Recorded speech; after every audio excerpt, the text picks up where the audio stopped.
የተወደዳችሁና የተከበራችሁ አድማጭ ተመልካቾቻችን የሰዓቱን ትኩስ አበይት መረጃ ይዘንላችሁ መጥተናል። ዜናዎቹን ወደ እናንተ የምናሰናዳው ድሬ ዜና እንሰኛለን። ቤተሰብ አጋር መሆን የምትሹ ሰብስክራይብ ላይ ሼር በማድረግ ድጋፎን ይግለጹ።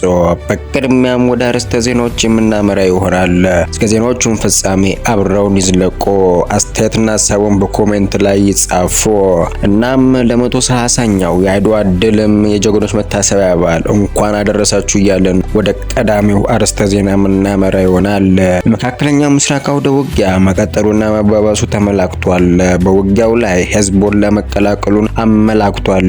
በሌሊቱም ክፍለ ጊዜ ላይ ሄዝቦላ በእስራኤል ላይ መጠነ ሰፊ የተባለ ሮኬቶችን ማዝነቡ ተሰምቷል። እስራኤልም በበኩሏ ከኢራን ከተጨማሪም በሊባኖሱ ሄዝቦላ ላይ ወታደራዊ አድማሷን በማስፋት መደብደቧን ማጥቃቷን ተመላክቷል። ዝርዝሩን ይዘነዋል።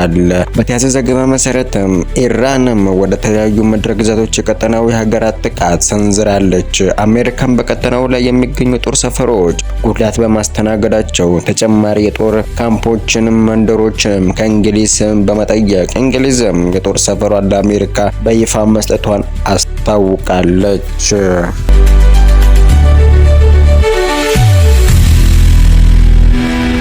በመካከለኛው ምስራቅ የተለኮሰው ወደ ውጊያ ቀጠናውን እያተራመሰ አድማሱን እያሰፋ መጥቷል።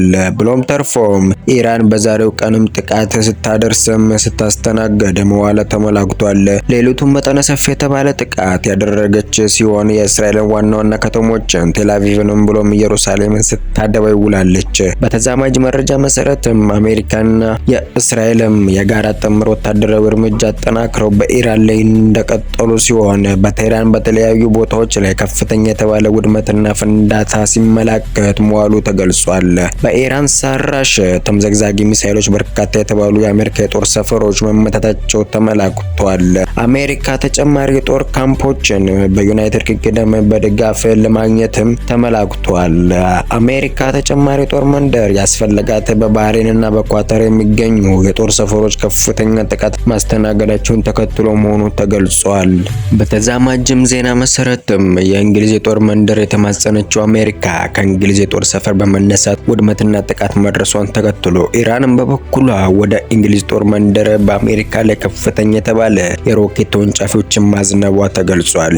ይህም በዚህ መልኩ እንዳለ የመካከለኛው ምስራቅ የውጊያ አድማስ መስፋቱና ብሎም የአውደ ውጊያውን ሄዝቦላ መቀላቀሉን ተመላክቷል። በሊባኖስ የሚንቀሳቀሰው በኢራን የሚደገፈው ሄዝቦላ የኢራኑ መንፈሳዊ መሪ አያቶላ ካሚኒ መገደላቸውን ተከትሎ ለአያቶላው ህልፈተ ሂሳብ ለማወራረድ እስራኤልን ለመበቀል መጠነ ሰፊ የተባሉ ሮኬቶችን ወደ እስራኤል መተኮሱን በይፋ ባወጣው ወታደራዊ መግለጫ ገልጿል። ሄዝቦላ ከደቡብ ሊባኖስ ወሰናዊ ድንበር በመነሳት በሰሜናዊ ገጸ መሬት ላይ በሚገኙ እስራኤል የተለያዩ መዳረሻ ስፍራዎች ላይ ግዙፍና ከፍተኛ የተባሉ ሮኬቶችን መተኮሱ ተሰምቷል።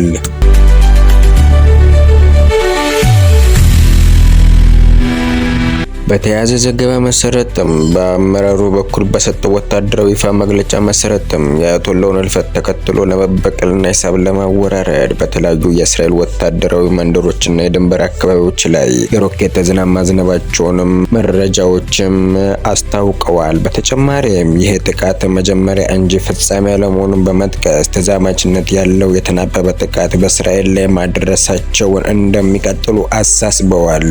በተቃራኒ አሰላለፍ ላይ የምትገኘው የእስራኤል መከላከያ ኃይል በሌሊት ባወጣው ወታደራዊ ይፋዊ መግለጫም ተመርኩዘው በሰሜናዊ የአገሪቱ አካባቢ በገሊላና አካባቢዋ ላይ ግዙፍ የተባለ የሮኬት ማስጠንቀቂያ ደውል ድምጾች መሰማታቸው በርከት ያሉ የሮኬትም ከሄዝቦላ ታጣቂዎች መተኮሱ ተመላክቷል። የአገሪቱ መከላከያ ስርዓትም አይረን ዶምንም የተኮሱ ሮኬቶችን አየር ላይ ማክሸፉንም ከመከላከያ ስርዓቱ ያመለጡ ሮኬቶች በተለያየ ቦታ ላይ መውደቃቸውን በመግለጽ ነገር ግን በሰው ላይ ጉዳትም ውድመት አለማድረሳቸው ጠቁመዋል። በተመሳሳይ መረጃ መሰረትም እስራኤልን በበኩሏ በሄዝቦላ ላይ የሚሳኤልና የአየር ድብደባ አጸፋዊ ምላሽ መፈጸሟ ተመላክቷል። የመሰለ አካሄድ የውጊያውን ይዘት እያሰፋ መምጣቱን ተገልጿል። ኢራን በበኩሏ የተለያዩ የመካከለኛው ምስራቅ ሀገራት ላይ ውድመትና ጥቃት መሰንዘሯን የቀጠለች ሲሆን በአንጻሩ የኢራን ዋና መናገሻ ቴህራንም ብሎም ኢራንም በእስራኤልና አሜሪካ ቅኝታዊ ወታደራዊ ዘመቻ ስትደበደብ መሰንበቷ ተመላክቷል። ኢራን በአሁኑ ሰዓት ላይ በአሜሪካ ኢኮኖሚና በትራምፕ አገዛዝ ላይ ከፍተኛ ጫና ማሳደሪያ መሳሪያ አቅም እንዳላት ተንታኞች ገልጾማል። ይኸውም የሆርሙዝ ወሽመጥን በመዝጋት በዓለም ላይ የነዳጅ ዋጋን ማስወደድ በማናር በአሜሪካውያን ላይ የኑሮ ጫና በማሳደርና ስጋት በመከሸን እንደምትችል ተገልጿል። የዓለማችን 20% የሚሆነው የነዳጅ አቅርቦት የሚሳለጥበት የሆርሙዝ ወሽመጥ በመዝጋት በዓለማችን የነዳጅ ላኪ ኩባንያዎች ብሎም የአሜሪካ ላይ ግዙፍ የተባለ የምጣኔ ሀብት ጫና እንደሚያሳድር ተመላክቷል።